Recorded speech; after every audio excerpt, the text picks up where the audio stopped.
Hey everyone, welcome to Love Recruitment's tip series. This is our fourth installment. My name is Tom. I'm Recruitment Director here at Love Recruitment. Today we're going to be focusing on feedback after your first stage interview. Before we get started, I must apologise, I don't actually have a screen share for you today. So you're going to be stuck with my big head and my crazy lockdown hair. So I am sorry, but hopefully you can still concentrate and this video helps you out and you get some useful tips and things like that from it.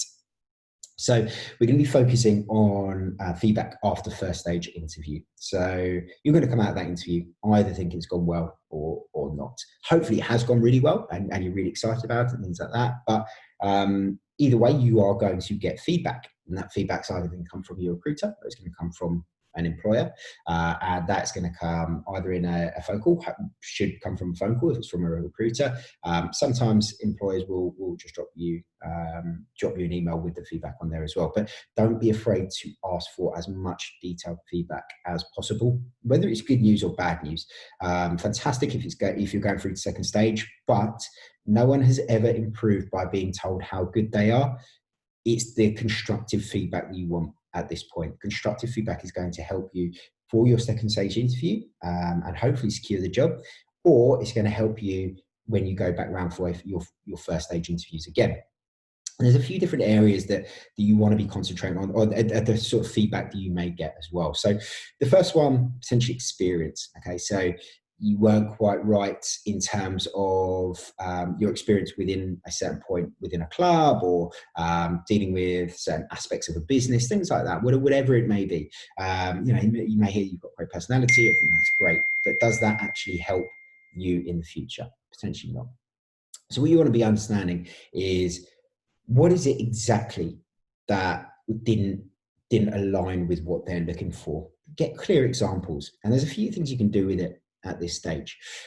You can either forget about it, you can either put it under a rug and just ignore it, or you can Google it, research it, you can read books, understanding that particular area or self-development books, things like that.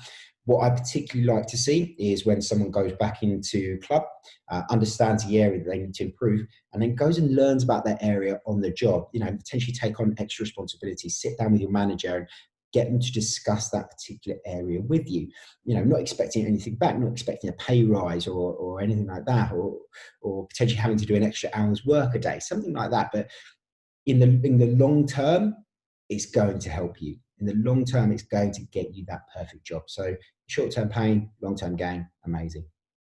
Next one is research or prep work. Potentially didn't hit the nail on the head with that. So understanding what they wanted to see in the future. Again, it's going to help you understand that in your next interviews. Even if you've gone through the second stage, there may be somewhere you didn't quite nail. Understand what that is. Go back and do it again. Even if they've not asked you to do that, improve it, understand it, present it back when you go for your second stage interview. I promise it's going to help you secure that job down the line, or at least give you the best opportunity to be able to do that. Next one is how you presented. Things like, were you in the right attire? Were you passionate? It's a big one. Were you excited? Were you a little bit shy? Were you a little bit nervous? That happens. Is how you deal with that sets you apart. I get nervous. I get excited, things like that sometimes when I go into big meetings and that sort of stuff. But it's recognizing when you are in that state and bringing yourself out of it. Have a sip of water, control, be calm, and always smile. Helps. And then final is be concise. So did you give the answers that they were looking for? Were you really clear in your point you're trying to make? It's easy to waffle. It's easy to go around the houses. We covered this in our last video in more detail, so do jump back on there if you want to have a look. But understand what it is that where you fell down and how to improve that. There's some really interesting stuff on Google on how to actually create answers. I personally like to just go with it, just take a minute and just go with it that way. But there are some sort of acronyms you can follow and things like that as well. So do have a look on there. This is that's pretty much covered it. It is a shorter one today, but hopefully that's helped a little bit. As always, if you do have any questions, please let me know. Please get in touch. You can subscribe. Subscribe button will be on after this, as well as all my details. So do drop me a message if you have any questions. But thanks again for joining us. Next week's going to be our second stage interview prep. See you then. Cheers. Bye.